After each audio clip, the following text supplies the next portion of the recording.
ان علماء سے ان مولویوں سے بھی ہمارا کوئی تعلق نہیں. ہم آپ کو خالص بات بتائیں گے انشاءاللہ. باقی ہے ہر انسان کی مرضی اس کو مانے یا نہ مانے. 12,000 کی تعداد میں جب خطوط آ گئے حضرت حسین رضی اللہ تعالیٰ عنہ نے مسلم بن عقیل کو بھیجا, تم خبر دو کیا مسئلہ ہے, کیا بات ہے. مسلم بن عقیل وہاں پہنچے اور کوفیوں نے اپنی التجا کی کہ یزید کی حکومت میں ہم نہیں رہنا چاہتے, ہم حضرت حسین رضی اللہ تعالیٰ عنہ کے نام کی ہم تمہارے ہاتھ میں بیعت کریں. ہزاروں کی تعداد میں لوگوں نے حضرت حسین رضی اللہ تعالیٰ عنہ کے نام پہ مسلم بن عقیل کے ہاتھ میں بیعت کرنی. اب حالات اچھے ہیں, سارے حضرت حسین کے ساتھ مل گئے. مسلم بن عقیل نے خط لکھا, حالات کارساز ہیں, حالات بہتر ہیں, کوئی مسئلہ نہیں ہے, کوئی فرادی اور دھوکہ نہیں ہے, سب مخلص کھڑے ہیں اور آپ کے نام کے ہاتھ میں بیعت بھی کر دی ہے. آپ بس تاخیر مت کریں, آپ سفر روانہ کریں اور آج. یہ خط تو پہنچ گیا حضرت حسین رضی اللہ تعالیٰ عنہ تک, لیکن یہ جب خط وہ لکھ بیٹھے کچھ دنوں کے بعد پھر پوزیشن بدل گئی. عبید اللہ بن زیاد کو پتہ چل گیا, بات یزید تک پہنچ گئی. انہوں نے کہا کہ ہر صورت میں ان کوفیوں کو کنٹرول کرو اور حضرت حسین رضی اللہ تعالیٰ عنہ کو بھی روکو کہ وہ کوفہ نہ پہنچ. حکومت ہے, سیاست. اب عبید اللہ بن زیاد نے جب سختی کی, سب کوفی جنہوں نے حضرت حسین رضی اللہ تعالیٰ عنہ کے نام کی بیعت کر رکھی تھی ان سب نے بیعت توڑ دی اور حضرت مسلم بن عقیل رضی اللہ تعالیٰ عنہ کو شہید کر.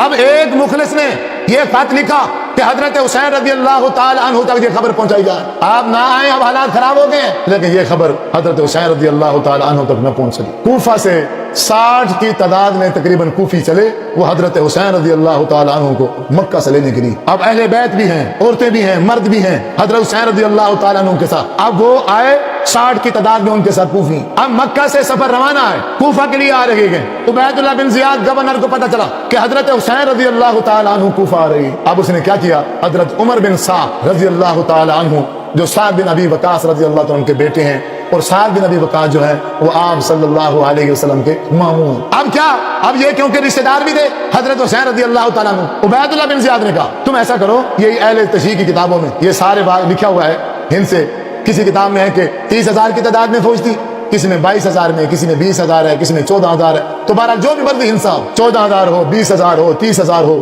اتنی تعداد فوج حضرت عمر بن سعد رضی اللہ تعالیٰ عنہ کے ساتھ عبید اللہ بن زیاد نے بھیج دی کہ تم ایسا کرو کہ وہ مکہ سے آ رہے ہیں اور مکہ سے کوفہ آنے کا جو راستہ ہے وہ قادسیہ ہے, قادسیہ مقام سے وہ سیدھا کوفہ آ سکتے ہیں. کیوں, اور کوئی راستہ نہیں ہے. ادھر سے دریائے دجلہ ہے اور دوسری سائڈ پہ دریائے فرات ہے, بیچ میں یہ ایک راستہ ہے قادسیہ سے جو کوفہ آ رہا ہے. تم ایسا کرو, فوج لے کے, اے عمر بن سعد, فوج لے کے تم اسی قادسیہ مقام پہ جا کے بالکل محاصرہ کر دو, پوری کوشش کرو کہ حضرت حسین رضی اللہ تعالیٰ عنہ کو کوفے نہ آنے.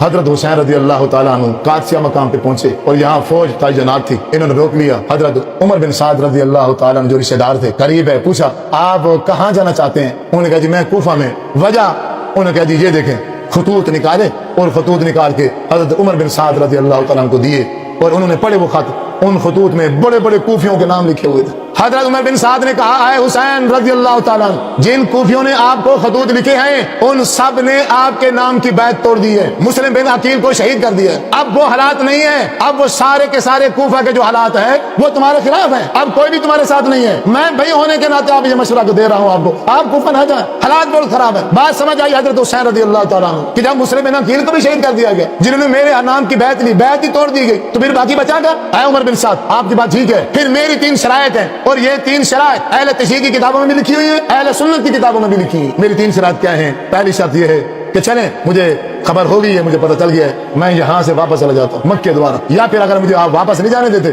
پھر آپ ایسا کریں, مجھے کسی کافر کی سرحد پر, ایسی سرحد پر کھڑا کر دیں کہ دوسری سائڈ پہ کافر ہوں, میں ان سے لڑ کے شہید ہونا چاہتا ہوں. اور تیسری شرط میری یہ ہے, یا پھر مجھے یزید کے بعد جانے دیا جائے, میں اس کے ہاتھ میں بیعت کر لیتا. حضرت عمر بن سعد رضی اللہ تعالیٰ عنہ نے یہ خط لکھا, 3 شرائط لکھی عبید اللہ بن زیاد کو, حضرت حسین بن علی رضی اللہ تعالیٰ عنہ اب ان 3 شرائطوں میں سے کسی ایک شرط پہ راضی. تو اب آپ بتائیں کیا کرنا چاہیے؟ انہوں نے کہا جی یہ جو تیسری شرط ہے نا کہ یزید کے ہاتھ پہ بیعت کرنے کی, حضرت حسین رضی اللہ تعالیٰ عنہ کو جانے دیا جائے یزید کے پاس اور یہ وہاں جائیں اور یزید کے ہاتھ پہ بیعت کریں, یہ شرط میں منظور.